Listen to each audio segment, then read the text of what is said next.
Berjumpa kembali dengan saya Sugeng Pribadi alias Mas Pri. Kali ini saya akan mencoba menjawab beberapa pertanyaan atau komentar teman-teman ya, terutama yang diajukan di seri video saya kuliah 1 menit itu ya, Gulsam, yang saya upload di status WA, kemudian di Facebook maupun yang ada di Instagram. Ya, pertama saya ucapkan terima kasih teman-teman, responnya luar biasa ya.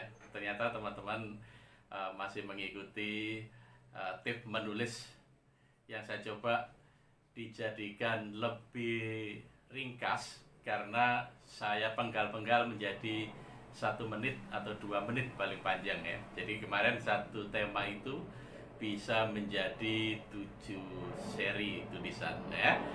Oke, ada beberapa pertanyaan dari ini saya rangkum baik yang di Instagram, di Facebook maupun yang di status WA saya. Ini saya sudah tulis ya kemarin.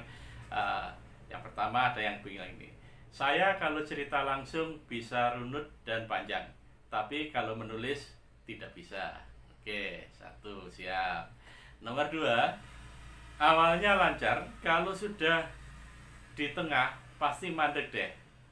Nah, ini menulis ya, maksudnya menulisnya katanya di awal-awal lancar, tapi kalau sudah sampai di tengah-tengah inspirasinya hilang.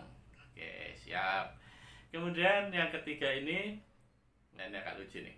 Lihat Mas Pri bicara di depan kamera sepertinya gampang menulis itu, tapi kalau dijalani sulit ya.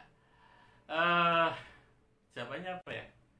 Seperti saya bilang gini, menulis itu sama seperti hanya kita bicara. Dalam beberapa kali kesempatan saya memberikan tutorial atau di pelatihan jurnalistik untuk tingkat mahasiswa maupun pelajar, sering saya bilang menulis itu sama dengan kita bicara. Artinya apa? Artinya apa yang kita tulis itu sebenarnya sesuatu yang kita pikirkan, yang mau kita tuangkan dalam bentuk tulisan. Tetapi itu kan sama dengan kita bicara gitu. Ya, kita bicara itu ya apa sesuatu yang ada di pikiran kita yang mau kita tuangkan dalam bentuk suara gitu ya, secara oral gitu ya, kita sampaikan itu. Nah, dalam sisi lain ada yang disampaikan pemikiran itu dengan bentuk tulisan. Nah, sekarang bagaimana menggabungkan keduanya? Sehingga sering saya bilang, ya orang menulis itu sama dengan kita ngomong. Nah, sekarang gini, menjawab 3 pertanyaan tadi. Yang pertama, kalau saya cerita langsung, bisa runut dan panjang. Tapi kalau menulis tidak bisa. Ini poinnya sebenarnya sudah ketemu. Kalau mengatakan bicara lebih lancar daripada menulis, gampang saja. Sekarang gini, cobalah Anda bercerita, kemudian rekam. Sekarang sih gampang kan, alat rekam banyak ya, handphone juga bisa rekam. Kamu bicara, jelaskan apa yang mau diceritakan, terserah mau itu tulisan tulisan fiksi, mau autobiografi atau cerita misteri atau apa aja. Kalau mau ditulis, sekarang sampaikan aja, ngomong sendiri, taruh handphonenya, direkam suaranya, cerita aja sampai habis. Ketika udah selesai, putar lagi rekaman itu, kemudian sambil di depan laptop atau depan komputer. 1-2 kalimat yang diomongkan tadi, begitu sudah didengar, udah matikan handphone lagi, ketik di Word ya, atau di laptop atau di komputer, ketik. Kemudian udah selesai diketik, hidupkan lagi 2-3 kalimat, dengerin, matikan, ketik lagi sampai selesai. Nah, hasilnya akan luar biasa. Apa yang Anda ceritakan tadi, yang dari A sampai Z sampai akhir, dari awal sampai akhir itu akan menjadi sebuah tulisan yang menarik. Pasti Anda akan terkaget-kaget dengan hasilnya itu. Karena Anda nggak nyangka apa yang Anda omongkan tadi ketika menjadi sebuah tulisan itu luar biasa. Nah, tentu saja tidak seketika begitu Anda ketik, kemudian baca, akhirnya menjadi sebuah tulisan. Belum lah ya. Seperti yang saya ceritakan di tutorial kemarin, saya bicarakan di situ, bahwa semua tulisan harus melalui proses editing, ya.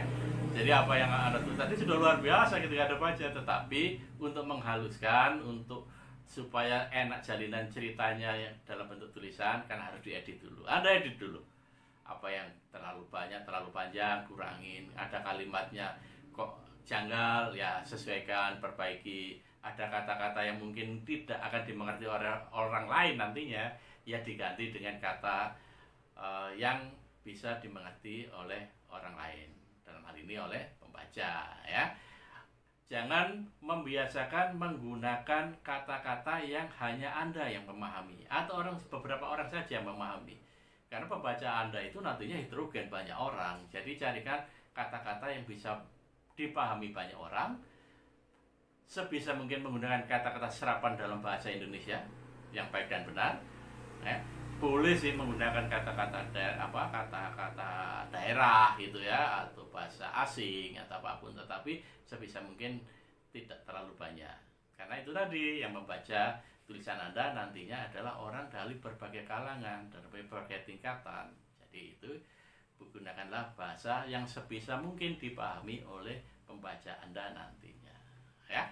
Jadi yang menjawab pertanyaan pertama tadi, kalau bercerita secara lisan lancar, tetapi kalau tadi dalam menulis tidak lancar, sekarang Anda bicaralah, berceritalah, dan rekam.